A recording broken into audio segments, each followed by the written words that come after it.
Welcome back to the channel once again, Big B Explore and Travel.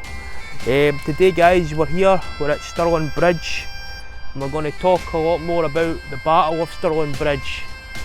Now, in 1290 guys, Queen Margaret, the Queen of Scotland, she died. So what happened was, the Lords of Scotland at the time gave King Edward I the choice of who was going to be the next King of Scotland. So what he done was he picked the weakest option, or so he thought, a guy called John Balliol. Now John Balliol was a descendant of King David, former King of Scotland, and by Edward picking John Balliol as the next King of Scotland, he thought that John Balliol would have his back and basically help him out with the war against France. So when the time came and King Edward requested Scotland help England in the war against France, John Balliol actually done the opposite. He chose to side with France, and of course this made Edward absolutely furious. So Edward then decided it was time to invade Scotland. So that's exactly what he done.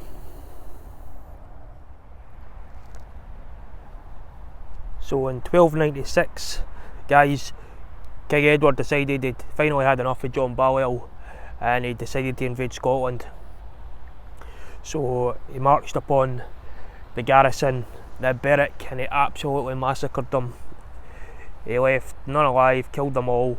Then he moved on to Dunbar, the famous Battle of Dunbar, and at that battle he actually defeated John Balliol, and then Edward claimed himself as the new King of Scotland.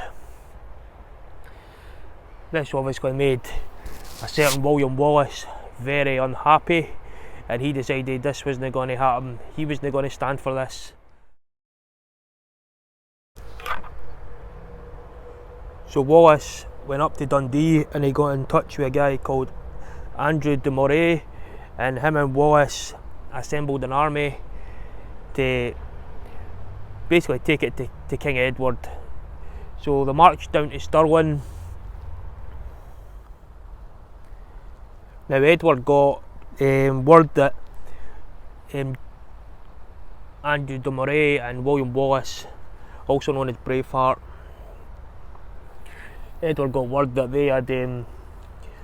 they'd travelled down to Stirling, and at the time guys, Stirling was seen as the key to Scotland.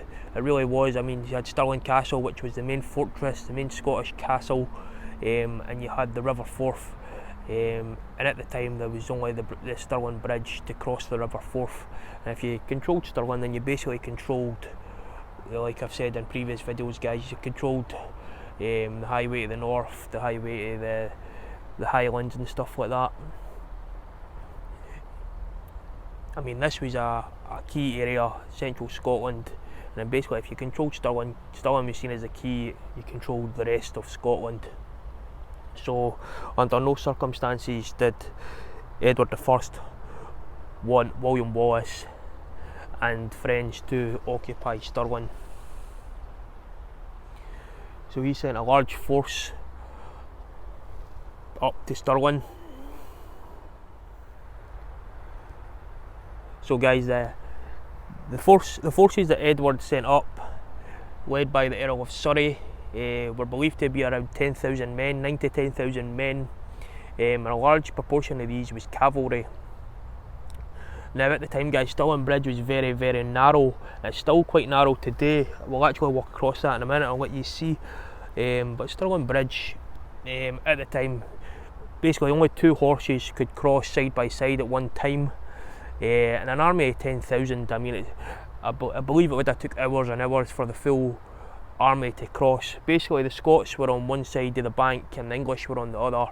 The Scots had the advantage, they were on the flat ground on the other side, the flat dry ground, and the side that the English were on were basically all bogged down, marshy, wet, wasn't very good. So the Scots held the advantage. So what William Wallace and that done, they just waited for the English to cross the bridge. and I believe it was the actual battle, guys. The battle actually took place on the 11th of September 1297, but I believe the English got there a couple of days before that, guys. So they were reluctant to cross because they knew the Scots had the advantage. But after hanging about for 2 or 3 days, they basically decided, right, we're going to just have to cross. So they took the chance, guys. And on the 11th of September 1297, the Battle of Stirling Bridge commenced. So what happened was the Scots waited for a large proportion of the army to cross the bridge.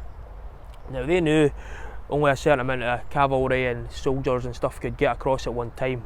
So they waited for maybe 2,000, 3,000 men to cross over, and then the Scots had the advantage. They attacked when a proportion of the army was over the bridge, and some of the rest of the army was still on the bridge crossing, and the rest was on the other side of the bank. Mainly like the archers and a large proportion of the cavalry and stuff was still on the other side of the bank and the boggy areas. So what happened then when the Scots attacked? The Scots had a force of around about 5,000 to 6,000 men, led by William Wallace. Now William Wallace was believed to be a very smart man back in his day. So he knew if he could attack the English and cut them off for the main army, they would have a major advantage, especially the English obviously had a lot of cavalry.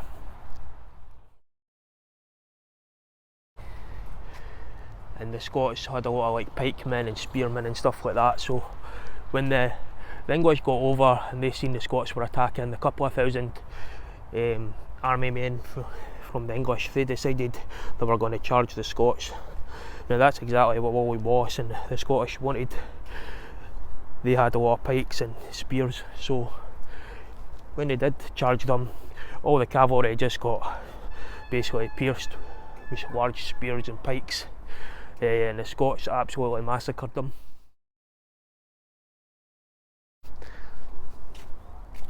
Now as you can see, guys, we're on the bridge now. It's free of charge if any tourists or any locals want to come and walk across the bridge, which is awesome in my opinion, because it's obviously very historic. Stirling is very historic. As you can see, like, locals cross it every day. Now there's another bridge, guys, just built across the water for cars to travel over as well, as you can see. And I don't know if you can see that, guys, but the current's in the water. So when a large proportion of the army fell into the water, guys, basically after the Scots attacked.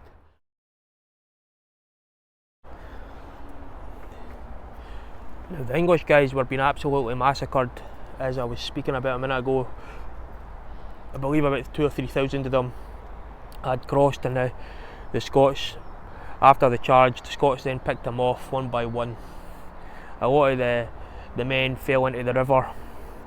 I believe there was maybe a part of the bridge partially collapsed, so a lot of the English fell into the river. As you can see, guys, by the current, I mean, there's strong underwater currents there. If you fell in there with horses and armour and stuff like that on, there's no way in hell you're getting out.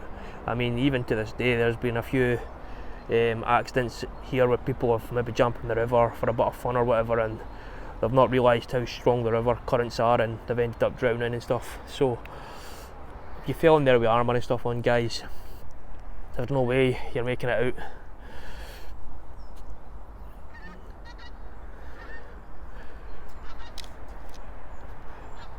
So the rest of the English that were on the other side of the bank, they were helpless. They couldn't really help their mates and the rest of the army that were getting absolutely slaughtered by William Wallace and the Scots.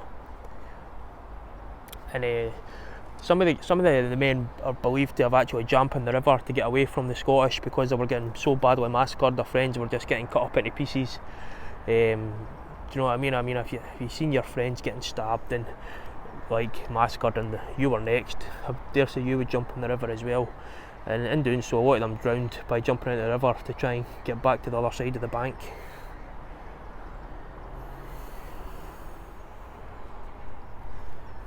So after the English, after a large proportion of their army was defeated, 3,000 to 4,000 men or whatever it was, guys. The rest of the army realised they weren't going to win this battle. They were demoralised. Half the army was slaughtered by the Scots, and the Scots held the advantage on the dry side of the river with the flat land.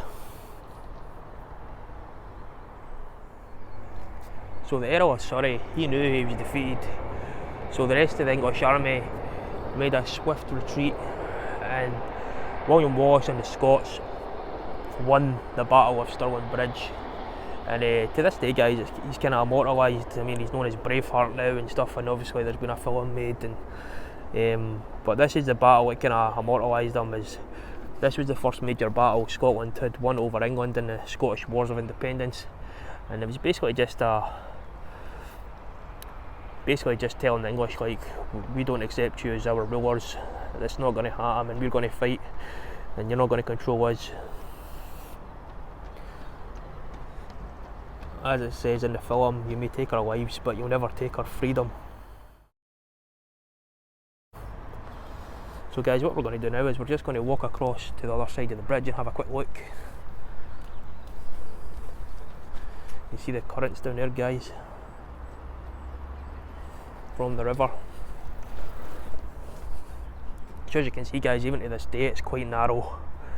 There's little bits like this we can come in.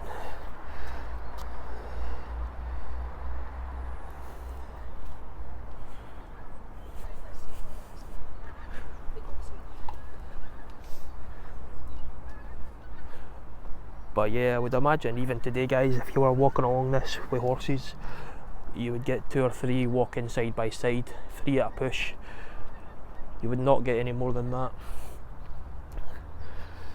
So yeah, guys, 1297, 11th of September, Scotland won. William Wallace won the Battle of Stirling Bridge against the English, against the Earl of Surrey. And after that, guys, obviously there was a lot of other battles, including the Battle of Bannockburn and stuff. I don't know if you've seen my other video, guys, but you can check that out. I actually made a video the other day on the Battle of Bannockburn if you want to go and check that out. It's quite interesting. And that was obviously another major battle that Scotland won against the English in the Scottish Wars of Independence back in the day. So look at them currents, guys. I mean, that's just on the surface. Imagine under the water, guys. There's no chance in hell you're getting out of there if you fall in, especially with all the weeds and stuff at the bottom.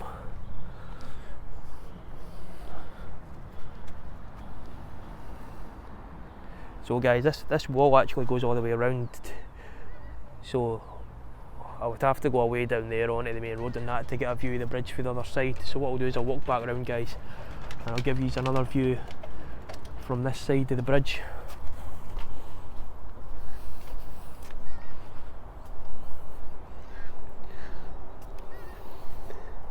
But yeah, guys, let me know what you think about this video. Drop a comment below. Any feedback would be greatly appreciated, and I'm going to keep making more of these videos for you guys, so I hope you are enjoying them. I mean, I think the history of Scotland, just kind of the local historical sites and the local walks and stuff are very, very interesting, so I'm going to keep making these, guys. You can tell me, like I said, in the comments below what you're thinking. Is there anything I can improve on, anything you want to see in particular? I mean, drop me a comment and I'll be more than happy to get back to you and possibly make specific content that you're actually requesting. And there's a little bench over there, guys. That's where we're going to go to finish off the video, and it gives you a view of the full bridge from that little bench over there. I actually made a video, guys, a little while before on Stirling Bridge and Stirling Castle, a kind of joint video, but I didn't go into too much detail on the actual battles and stuff like that. I just kind of gave you a quick look at the bridge and the castle. But obviously we've done this detailed video today on the Battle of Stirling Bridge, so the next one might be the history of Stirling Castle, so I might go into a bit more detail on that.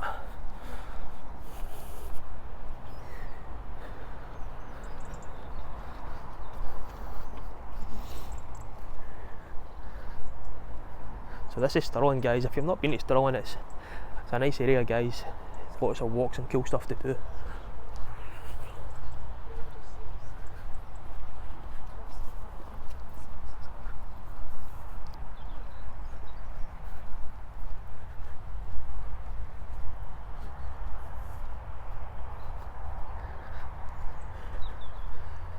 So yeah, guys, we're going to finish up the video with a quick look at the bridge down here. If you want me to keep making more of this content, guys, please let me know if you want anything, like I said, in specific.